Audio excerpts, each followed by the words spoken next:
की हनुमान आता ही लंका राहिली ना, एवढी लंका जाळून त्या रावणाच्या नगरीला भस्मसात करून टाक.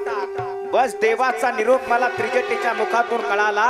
हनुमंतरायने ठरवलं आणि हनुमंतराय आता मात्र त्या लंकेमध्ये प्रचंड मोठा विध्वंस करतायत. अखिया कुमाराला मारतायत.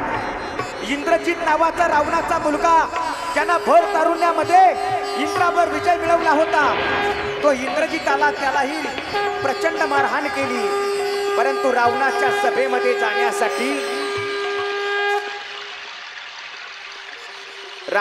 सभेमध्ये जाण्यासाठी हनुमंतरायानं इंद्रजितानं हनुमंतरायावर ब्रह्मपाशाचा मारा केला आणि हनुमंतराय त्या ब्रह्मपाशामध्ये अडकले गेले.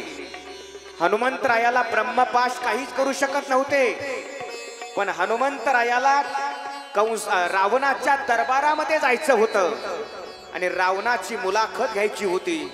म्हणून हनुमंतराय त्या ब्रह्मपाशामध्ये अडकले. इंद्रजितानं हनुमंतरायाला पकडलं. 80,000ची फौज होती. ते सगळं सैन्य घेऊन हनुमंतरायाला रावणाच्या भर सभेमध्ये दाखल करण्यात आलं. आणि रावण विचारतोय, कोण रे तू आणि कुठून आलास? हनुमंतरायांनी स्वतःचा परिचय दिला. राम दूतमय मात जानकी, माझं नाव राम, मी हनुमान आहे. माझ्या स्त्री प्रभूचं नाव श्रीराम आहे आणि माझ्या आईचं नाव माता जानकी आहे. मी जानकी मातेचा पुत्र, पवन पुत्र हनुमान आहे.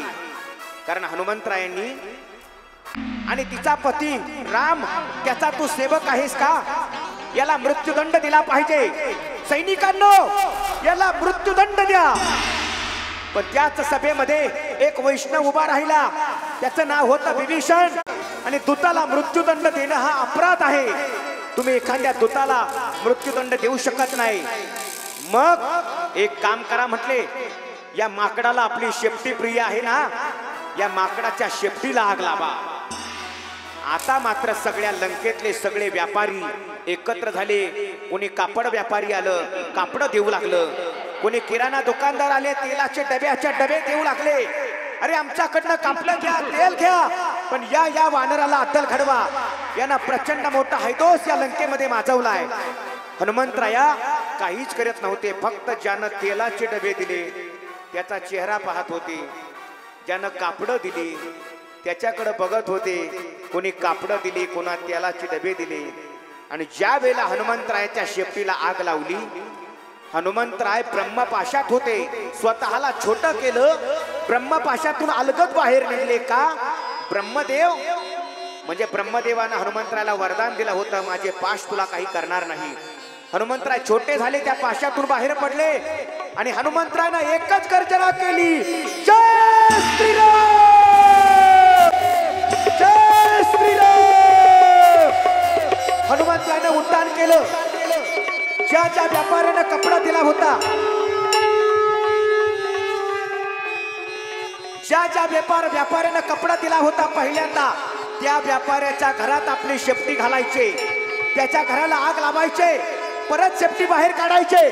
अरे ज्यानं तेलाचे डबे दिले, त्या तेलाचे डबे देणाऱ्या त्या व्यक्तीच्या घरात शेपटी घालायचे, बाहेर काढायचे.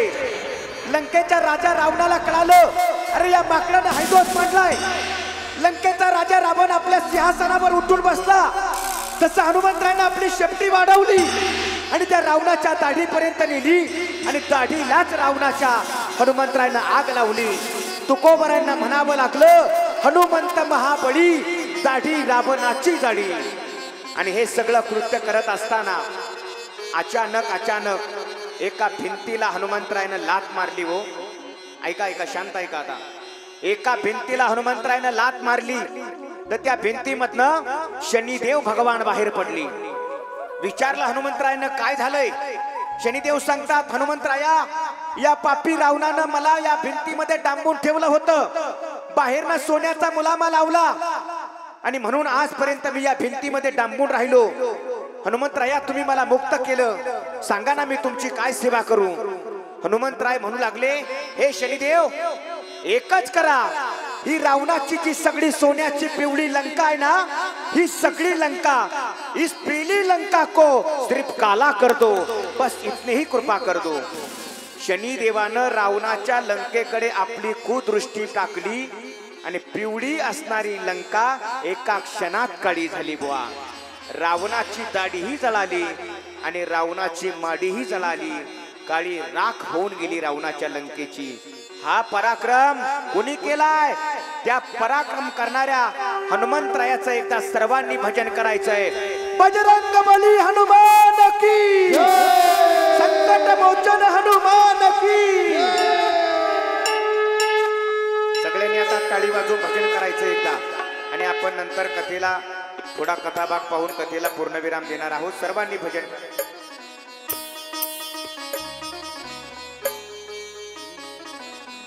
या ठिकाणी आपल्या गावामध्ये कथेकरिता साई आदर्श मल्टीस्टेट पतसंस्था, आता नवीनच गुरुवर्य बाबा महंत उद्धवजी महाराज मंडलिक बाबांच्या हस्ते आपल्या गावामध्ये उद्घाटन झालं. साई आदर्श मल्टीस्टेट पतसंस्था त्या जय रघुनंदन राम, जय जय जय महाबली हनुमान, जय जय रघुनंदन राम, जय जय महाबली हनुमान, जय जय जय रघुनंदन राम, जय जय जय महाबली हनुमान, जय जय जय रघुनंदन राम, जय जय जय महाबली हनुमान, जय जय जय रघुनंदन राम, जय जय जय महाबली हो हनुमान. संकट मोचन महाबली, जय जय जय जय जय हनुमान, मोचन महाबली, जय जय जय जय जय हनुमान. हो संकट मोचन महाबली, जय जय जय जय जय हनुमान, संकट मोचन महाबली,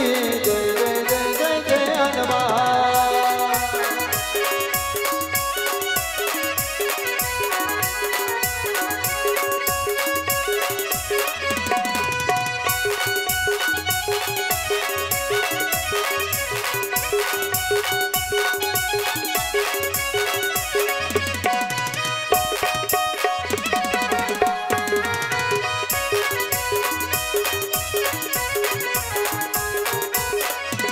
हो केसरी नंदन अंजनीला, केसरी नंदन अंजनीला, पवन पुत्र महाबली हनुमान, पुत्र महाबली हो हनुमान. केसरी नंदन अंजनीला, केसरी नंदन अंजनीला, पवन पुत्र महाबली हनुमान, पुत्र महाबली हो हनुमान.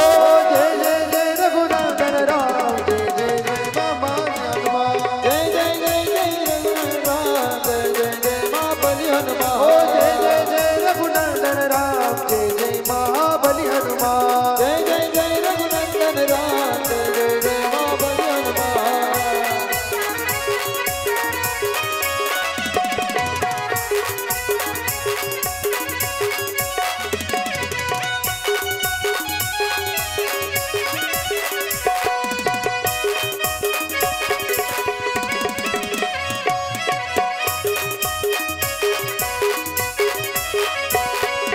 अंजनीच्या सुता तुला रामाचं वरदान, अंजनीच्या सुता तुला रामाचं वरदान. एक मुखान बोला बोला जय जय हनुमान, एक मुखान बोला बोला जय जय हनुमान. अंजनीच्या सुता तुला रामाचं वरदान, अंजनीच्या सुता तुला रामाचं वरदान, एक मुखाने बोला बोला जय जय हनुमान, एक मुखाने बोला बोला बोले हनुमान.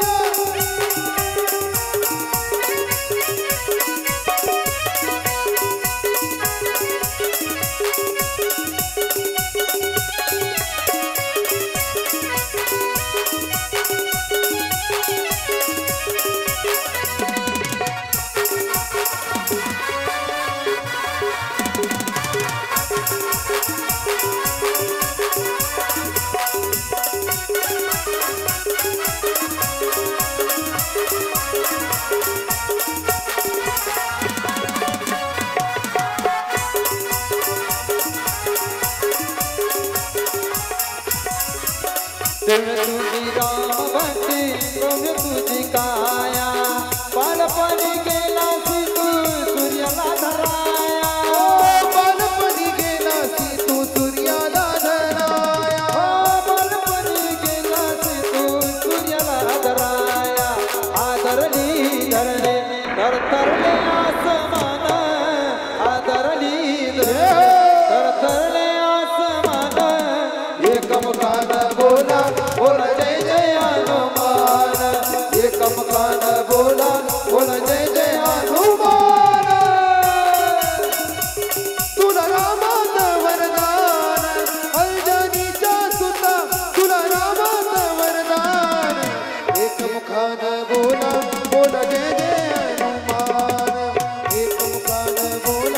बोल जय जय हनुमान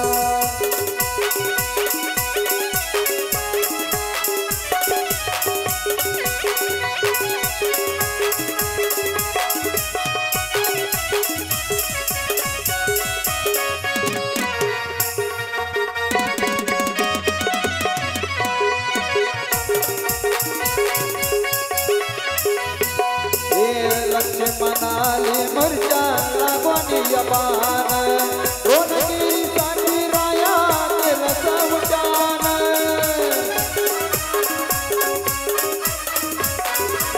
रोनगिरी साठी राया केलं संचान पावर आला देवोनी पंचकान एक मुकान बोला बोला जय जय हनुमान एक मुकान बोला बोला जय जय हनुमान एक मुकान बोला बोला जय जय हनुमान एक मुकान बोला बोला जय जय हनुमान जय श्री राम जय जय श्री राम बजरंग बली की जय मुकुंदराज महाराज की जय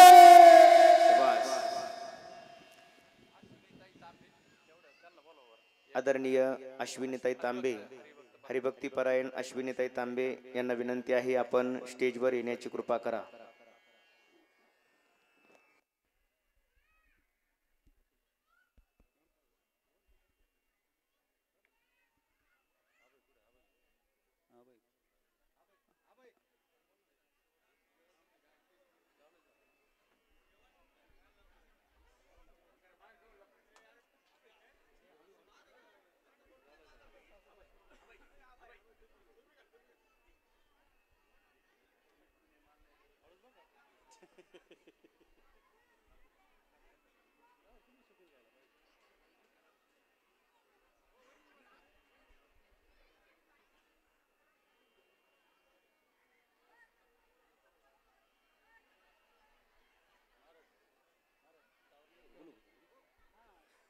आज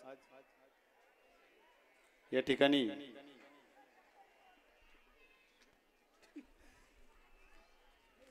सर्वप्रथम वंदन करावं असं वाटतंय ते आपल्याला जे कथेचे वक्ते ज्यांनी मिळून दिले, ज्यांच्यामुळं ते आज या व्यासपीठावर उभे आहेत, असे आदरणीय वंदनीय गजानन महाराज जगताप व महाराजांची आई, या दोघांसाठी आपण सर्वांनी एकदा जोरदार टाळ्या वाजवा.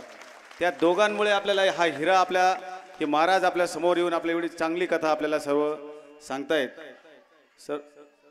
गजानन महाराज जगताप व तसेच महाराजांच्या मातोश्री या सर्व दोघांनाही वंदन करून आज आपल्या कथेसाठी साई आदर्श मल्टीस्टेटचे संस्थापक अध्यक्ष शिवाजीराव कपाळे तसेच हरिभक्तीपरायण अश्विनी महाराज तांबे याही उपस्थित राहिल्यात.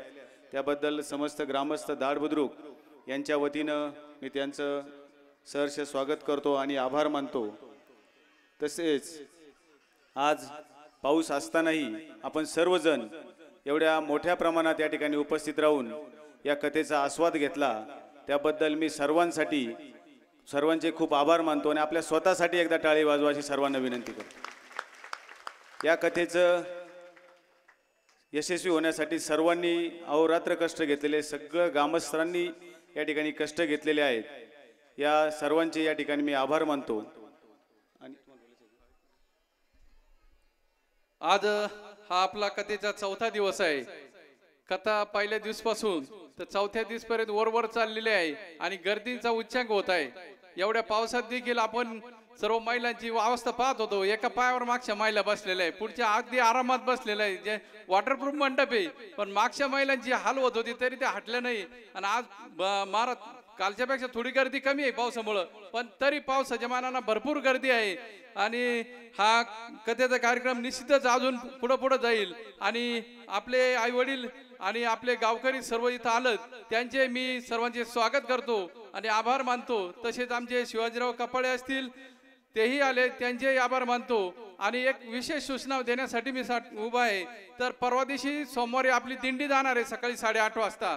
तर आज शनिवारी म्हणजे उद्याचा दिवस आहे. महिलांना सूचना याच्यासाठी द्यायची की राहिलेले काम आपल्या जनावरांचे चाऱ्याचे असतील काय असतील, महिला जे आपल्या कामाला जात्या, वांग्याचा तोडा असेल तर ते उद्या करून घ्यायचंय. सोमवारी कुणी गैरहजर राहायचं नाही यासाठी सर्वांना नम्र आवाहन करतो. आणि सोमवारच्या दिंडीसाठी देखील आपण तयार राहायचंय अशी सर्वांना विनंती करतो. यानंतर भाऊसाहेब बोलतील. आणखी एक सूचना आहे. आज पावसामुळं आपण पंक्ती बाहेर जास्त बसू शकत नाही. तर सर्व पुरुष मंडळींना विनंती आहे की आपण सर्वांनी सावता महाराज मंदिरात जेवणासाठी जायचंय. सावता महाराज मंदिराच्या आरती झाली तसे कसं काय तर सर्वांनी सावता महाराज मंदिरात पुरुषांनी जेवणासाठी जायचंय. महिला सर्व या मंडपमध्ये जेवणासाठी बसतील. यानंतर मी आजच्या आरतीच्या यजमानांना विनंती करतो की आपण आरतीसाठी समोर यायचंय. श्रीमती आजच्या अन्नदाते श्रीमती सोनूबाई भीमराज तांबे, माजी सरपंच तसेच माजी संचालक आमदार राधाकृष्ण विखे पाटील ट्रक सोसायटी, तसेच बाबासाहेब त्रिंबक गाडेकर, मनोज मच्छिंद्र गाडेकर, किरण नामदेव गाडेकर. समोर थोडीशी जागा करा, थोडं पाठीमागा सारखा म्हणजे आरतीवाल्यांना उभं राहता येईल. किरण नामदेव गाडेकर, राजू चांगदेव म्हैसकर, पोपट मसे झालेत, बबन पुंजाजी आनाप, रवींद्र चांगदेव वाकचौरे, अशोक रंगनाथ देवकर, ईश्वर